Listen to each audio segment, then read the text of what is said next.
with a question from Chip Howard from Sports Talk. Hey, Buzz, last year you mentioned that you weren't crazy about the idea of playing this challenge series in the middle of conference play. Have you changed your mind any on that? No, and I understand the finances involved and all the TV opportunities that come from it. So not being not that anybody cares what I think anyway, but it's the only time in my career that I've ever participated in made for TV game during the middle of conference. That was my first time last year. So all of the other challenges, Chip, that I've been able to be a part of, they always happen prior to conference play. Are there things that you're trying to do or can do to get E-Man more touches earlier? Obviously, defenses are keying on him, but I know you want him taking more than 2 shots like he did the other night. Yeah, I did not think E-Man was very good, regardless of the amount of touches. I don't think he was clued in on either end of the floor the way we have become accustomed to. And I think that's just part of the evolution of what he's going through in being a real guy, is answering the bell night in and night out on both sides of the floor. We went back to the hockey sub, let's play 5 and try 5 again. That was the least number of minutes that he had played in our game against Auburn. And I didn't think he was great against Auburn, and he wasn't great against LSU. Our team, arguably, that has been 2 of our better games in regards to the sustainability and consistency from both teams. So, but as I've said, regardless, last week it was the seniors. This week it's pick a person, pick a player. We need everybody to be at their best in regards to their effort, their attitude, and hopefully we can get to the point where we can play on both sides of the ball and execute the scouting report the way we want. Given what you got from the other players, an argument could be made that if he'd have just had his normal game, you guys probably would have won that game. Or in all of the other games, when we have gotten nothing from those guys, we might could have won those games. Yeah, probably that's true. It's kind of like it's like my grandma would always say, boy, they don't make glasses for you. They make my glasses for me. If you had to put on my glasses, you'd see things a little different. Thanks. All right, next up is Travis Brown from the Eagle. Hey, Coach. Curious, beginning of last season when you were getting Andre up and going, you were kind of saying that you really didn't have any true point guards in the program. Now with Hassan, with what Andre's been able to improve, kind of where do you see your point guard positions and the depth that you have there? I think what you want to do, Travis, and I think every coach has a different philosophy on this, because as the game has evolved, it's become so positionless. And so every coach will say, we want as many hard to guard guys as possible. We want as many pass, dribble, shoot guys as possible. In years past, I've always called them a switchable, guys that could defend multiple positions, guys that could do multiple things offensively. I think at the very core of it, can you have 2.5 point guards on your team, and can you have 2.5 5s on your team? And if that constitutes 5 of your 13 scholarships, then those 8 other scholarships are in between that. I don't think that we're quite where we want to be at any position per se, but I do think that there's much more stability with Hassan being here the last semester relative to ball guards. That helps Dre so much. I don't think Dre was good in our last 2 games, but man, without what he had done in the previous 12 games, I don't think we would even be close to where we're at now. And I think he has gained some traction similar to E-Man. And I think Hassan has had to step into a situation where he knew he was going to have to play, but now he's having to play and be effective. And when he's not effective, that really hurts our team. But when those 2 guys play together in a game and help us, or play separately in a game and help us. Obviously, it's huge relative to our roster. And with Andre, is there a quality of his game that from maybe this point last year to this point today that has improved to kind of help show that maturity and that just overall improvement in being a point guard? He's so much better, and I could bore you with statistics that we track. He's so much better off 2 feet than he's ever been last year, and he's so much better playing with 2 hands. He's become a 2-foot, 2-handed player. Which way drives, when he drives, the decisions he makes with the ball, regardless of where the ball is at. I would say, without boring you with the stats that we keep, that would be the most distinguishable quality from this time last year to this time this year. He's much more stable, 2 feet, 2-hand decision maker. And then defensively, I would say he's been the most improved and is the most consistent in playing to our cover 2 rules than any player in our program. Thanks, Coach. Yes, sir. Let's move on to John Wilson from KBTX. Coach, does Kansas State remind you of any SEC team that you've played this year, and what challenges will they present you guys this weekend? Good question. They have very methodical, disciplined style of play. I would say of the teams that we've competed against thus far in the SEC, John, I would say it would be most like Tennessee in regards to half court offensively, what they're trying to accomplish. You know, Coach Barnes has a distinct system that he plays offensively and a distinct style defensively. I would say that K-State probably mirrors them the most. And I think for us, regardless of opponent, even regardless of locale, the thing that we have to continue to focus on is a very narrow focus, as we talked about on Saturday, or I guess we talked about it on Tuesday. Can we keep the ball out of the box defensively? And then can we get a shot on the rim offensively? You know, 8 turnovers was our lowest total turnover number for the season, and easily our lowest turnover percentage rate for the season. And that was why for a long period of time, it was a game. And then only 35% of the time did LSU get to the box, which was easily our lowest percentage of the year. So we've got to continue to stay on those things today and tomorrow and practice, and then hope that it comes to life early Saturday morning again. Thank you. Yes, sir. Next up is Olin Buchanan from Texas Aggies. Yeah.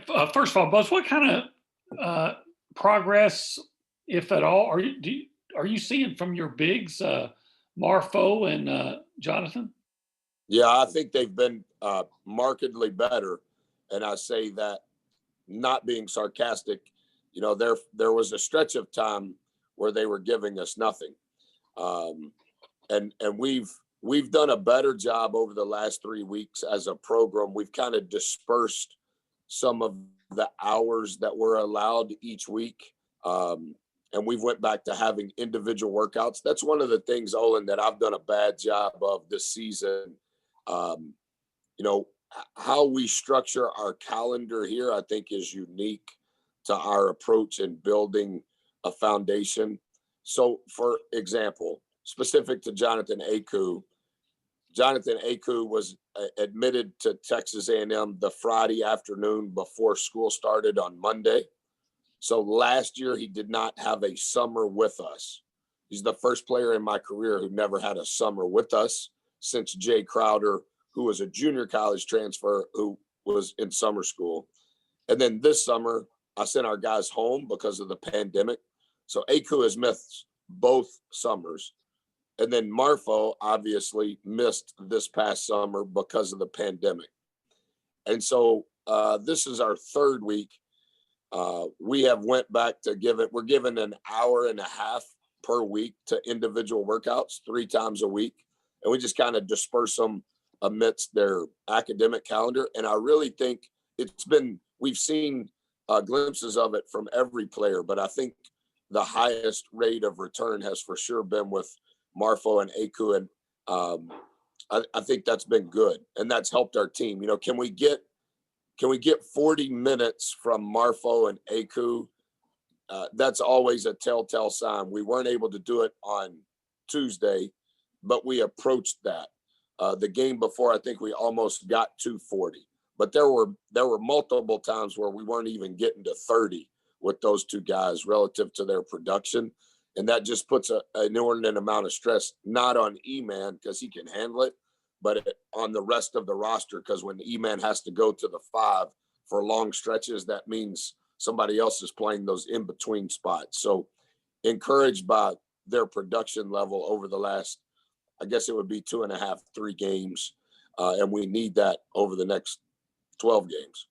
And you were very upbeat the other night because of the effort, and just asking you how confident you are that maybe the shots aren't going to fall the same, but that you're going to be able to get that kind of effort from here on out. I don't know. I was upbeat, to be honest, Olin, because of the effort, just like you said. I'll take the bullets relative to the results. I understand that comes with the chair that I sit in, but I think the results will change when there's more consistency from the effort. And so we're about to practice. As you know, probably we were off yesterday. It's an early start on Saturday, so we'll try to travel once our kids get out of school tomorrow. But that's the whole key to this. Can we gain some traction relative to the effort? And then now I think our measurables become different because of the effort. But our struggles, yes, we've lost. Our struggles have been at the foundation, at the core of it, based on effort, our spirit, our attitude, etc. So it'll be interesting to see how we do today, how we do tomorrow, and then does that same life come into effect on Saturday morning? Thank you, Coach. Yes, sir. Next up is Mike Lucas from KAGS, and then we'll have a follow-up from Chip. I was going to ask about Aku, and Owen kind of asked it, but I'll kind of ask it a different way. Coach, do you feel like he's on the precipice of making that next step? He had 8 rebounds, a career high against LSU, and it seemed like some of those rebounds were some manly rebounds going over guys on LSU. So do you feel like he's at least on the edge of taking that next step as far as his rebounding goes? I do, and I think Nebo covered up a lot of that last year, and it was easy to dismiss. Aku was supposed to be a senior in high school. Aku didn't get here for the summer. Aku didn't get to go on the trip to Puerto Rico. Nebo finally figured out who Nebo was, and we figured out how good Nebo could be. And over the last 10 or 12 games, there weren't any minutes for Aku. He was great at Tennessee, had 7 rebounds. He was the difference at Tennessee last year.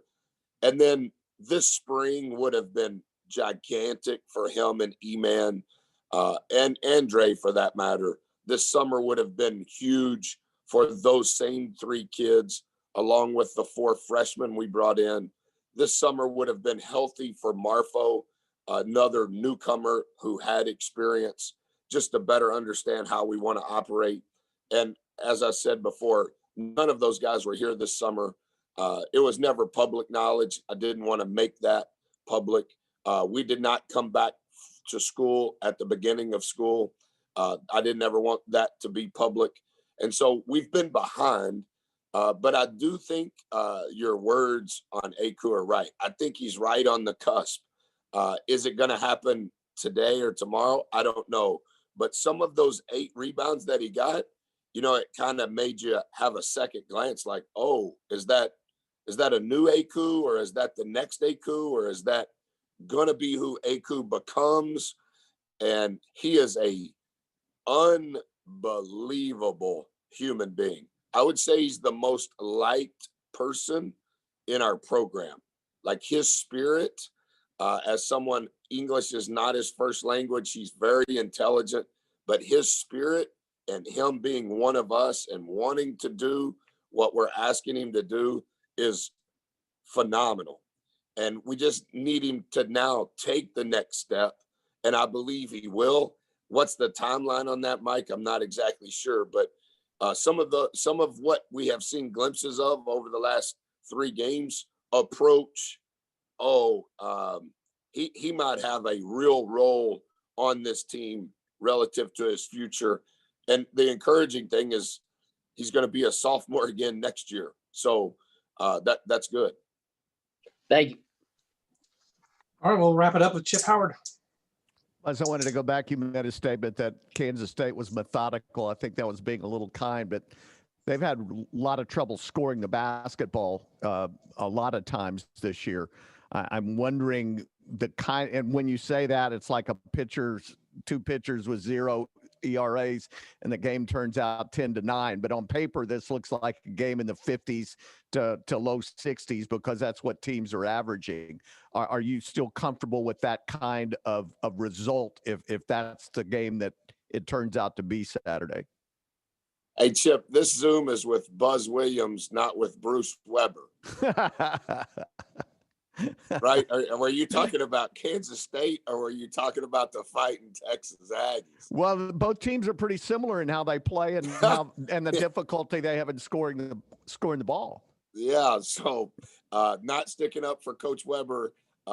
We don't have dinner together, but I have the utmost respect for him. I think he's probably dealing with some of the same dilemmas the Aggies are. So, yeah, I think it'll be more of a tractor pull than a beauty contest on Saturday morning. That may be why they scheduled us at 11:30 because they knew you weren't going to be awake by then. Thanks. Thanks. All right, that's what we got. Thank you.